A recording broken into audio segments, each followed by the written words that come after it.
Bismillahirrahmanirrahim. Assalamualaikum warahmatullahi wabarakatuh.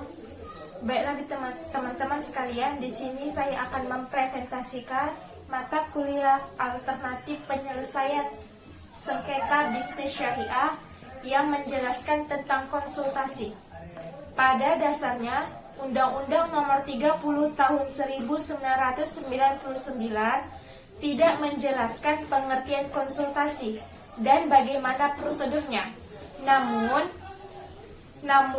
beberapa pendapat para ahli dikemukakan di sini. Salah satunya menurut Zins bahwa konsultasi ialah suatu proses yang biasanya didasarkan pada karakteristik hubungan yang sama dalam mengidentifikasikan masalah, menyatukan sumber-sumber pribadi untuk mengenal dan memilih strategi yang mempunyai kemungkinan dapat memecahkan masalah yang telah diidentifikasi, dan pembagian tanggung jawab dalam pelaksanaan dan evaluasi program atau strategi yang telah direncanakan.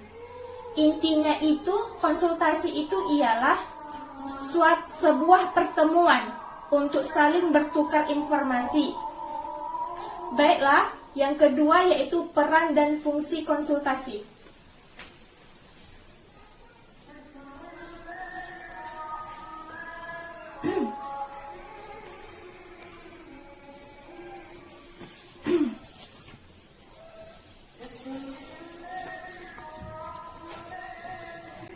Peran konsultasi adalah memberi wawasan dan pemahaman secara objektif. Yang kedua ialah pemberi edukasi kepada klien apa yang menjadi hak dan kewajibannya, posisi hukumnya, dan demikian memitigasi kerugian lebih lanjut.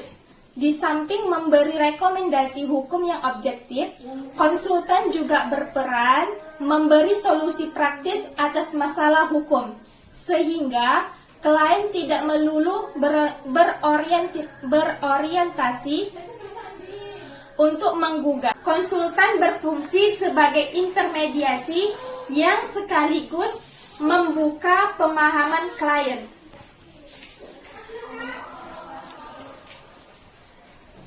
Sekurang-kurangnya ada 3 peran dan fungsi seorang konsultan dalam suatu hukum. Yang pertama yaitu sebagai legal advisor. Di dalam suatu kegiatan bisnis, fungsi sebagai advisor sangat diperlukan guna memberikan pendapat dan pertimbangan hukum yang berserta juga dengan jalan keluar yang diperlukan dalam pemecahan suatu permasalahan yang dihadapi oleh pelaku bisnis. Selain itu juga diperlukan masukan-masukan berharga untuk para pelaku bisnis. Pelaku bisnis tersebut atau suatu perusahaan untuk menganalisa suatu permasalahan, membuat drafting suatu perjanjian dan memberikan ulasan dan peraturan perundang-undangan dan peraturan pemerintah lainnya yang dirasakan dapat berpengaruh langsung terhadap kegiatan bisnis.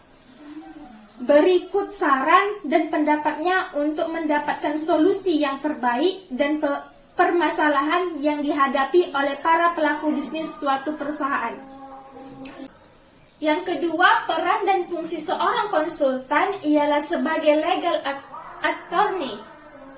Fungsinya dalam perusahaan yaitu untuk mengemban tugas-tugas tertentu dan mampu berperan sebagai yang mewakili perusahaan, seperti menerima kuasa dalam menyelesaikan persoalan, khususnya yang menyangkut permasalahan hukum, atau melakukan upaya penyelesaian sengketa, baik melalui badan peradilan atau litigasi, maupun upaya bukan di luar pengadilan, atau alternatif penyelesaian sengketa, seperti negosiasi, mediasi, konsiliasi, dan arbitrase melalui BANI.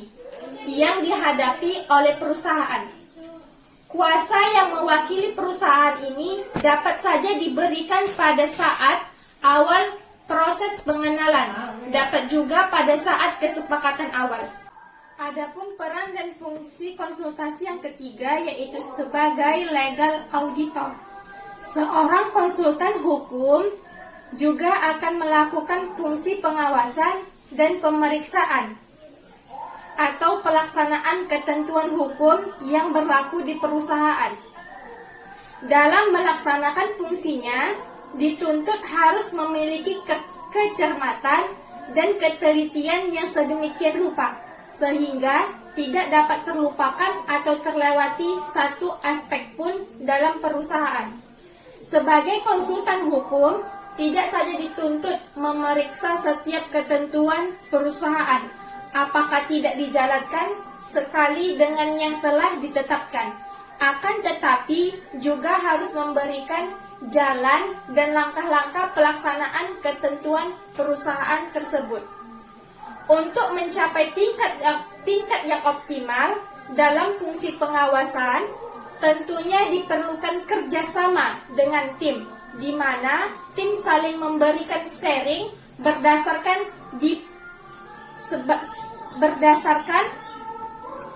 disposisi praktis yang terarah dalam penyelesaian masalah tersebut berdasarkan hukum positif tertentu, dengan tetap memperhatikan akibat dan dampaknya yang sekecil-kecilnya terhadap pelaksanaan program tersebut. Baiklah, bagian ketiga yaitu proses atau tahapan konsultasi.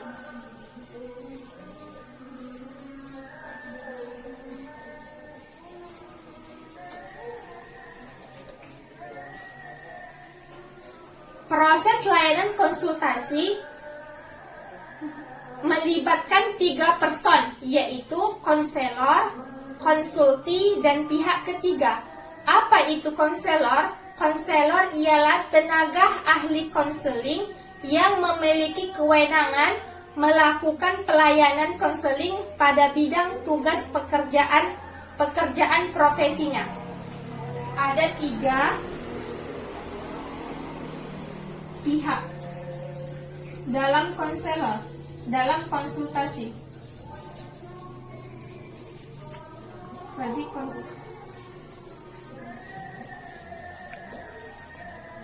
Yang kedua yaitu konsulti. Konsulti ialah individu yang meminta bantuan kepada konselor agar dirinya mampu menangani kondisi atau permasalahan pihak ketiga yang menjadi tanggung jawabnya.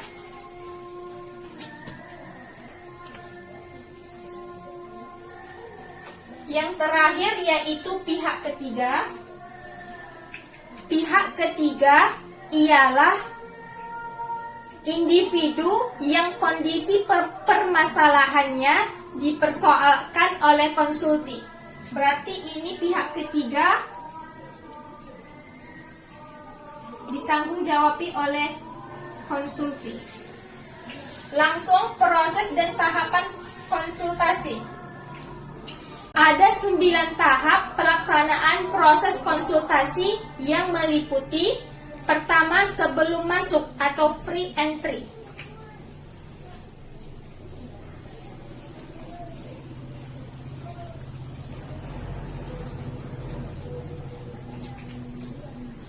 Konsultan menjelaskan nilai-nilai kebutuhan, anggapan, dan tujuan tentang individu, kelompok, organisasi, serta menilai kemampuan dan keterampilan konsultan sendiri.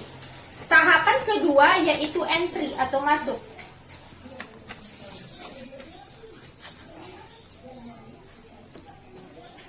Yaitu pernyataan masalah diungkapkan, dihubungkan, dirumuskan, dan menetapkan langkah-langkah yang perlu diikuti.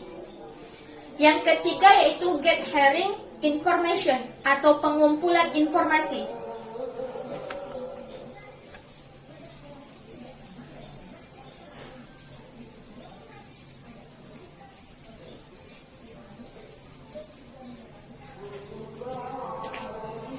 Pengumpulan informasi ialah untuk menjelaskan masalah dengan cara mendengarkan, mengamati, memberi pernyataan, percatatan yang baku, interview, dan pertemuan kelompok. Yang keempat ialah defeating problem atau memutuskan masalah.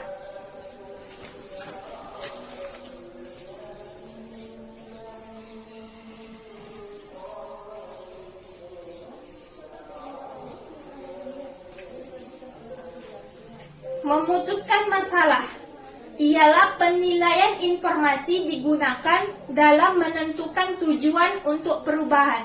Yang kelima yaitu determining problem solution, menentukan solusi masalah.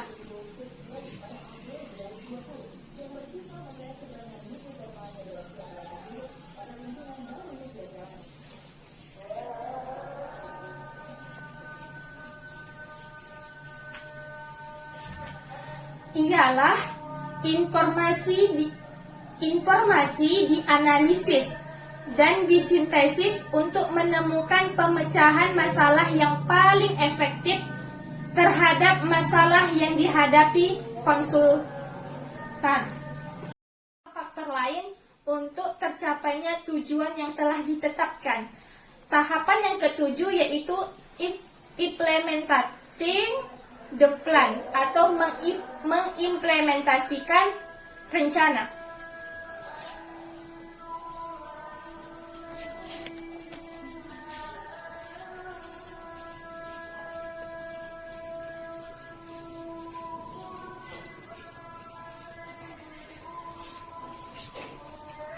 Intervensi dalam implementasikan dengan mengawasi garis pedoman atau langkah dengan cara memberitahukan semua bagian yang harus dilakukan, kapan, bagaimana, siapa yang bertanggung jawab, dan hasil-hasil yang diharapkan.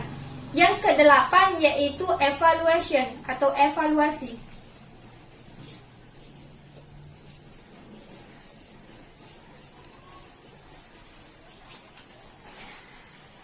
Aktivitas-aktivitas yang sedang berjalan di monitor proses penaksiran hasil diperlukan untuk mengevaluasi aktivitas konsultan.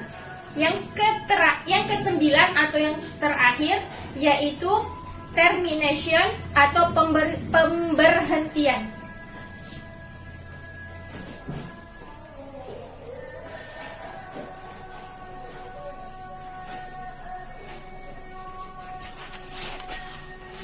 Kontak langsung dengan konsultan berhenti, tetapi pengaruh proses diharapkan berlanjut. Putusan dibuat untuk menunda perbuatan, perancangan kembali dan melaksanakan kembali, serta mengakhirinya dengan sempurna. Itulah 9 tahap atau proses konseling. Terdapat 3 etika dasar dalam suatu konsultasi.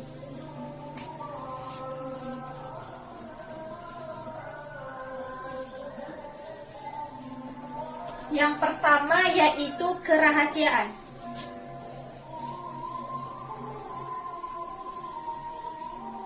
Kedua ialah kesukarelaan.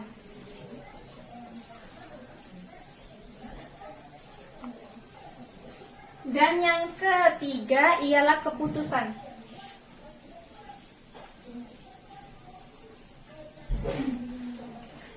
Asas yang pertama yaitu kerahasiaan. Seorang konsultan wajib untuk menjaga kerahasiaan dengan harapan adanya kepercayaan dari semua pihak. Maka mereka akan memperoleh manfaat dari pelayanan konsultasi. Yang kedua yaitu asas kesukarelaan, ialah secara sukarela konselor membantu konsulti untuk mengatasi untuk membantu mengarahkan bantuan pemecahan masalah yang akan diberikan kepada pihak ketiga. Adapun etika dasar yang ketiga atau yang terakhir yaitu kemandirian, yaitu memahami dan menerima diri sendiri secara positif dan dinamis, memahami dan menerima lingkungan secara objektif, mengambil keputusan secara positif dan tepat. Yang terakhir yaitu mengarahkan diri sendiri sesuai keputusan yang diambil. Sekian penjelasan saya tentang konsultasi. Semoga bisa dimengerti. Mohon maaf apabila ada kesalahan. Selamat menjalankan ibadah puasa. Wassalamualaikum warahmatullahi wabarakatuh.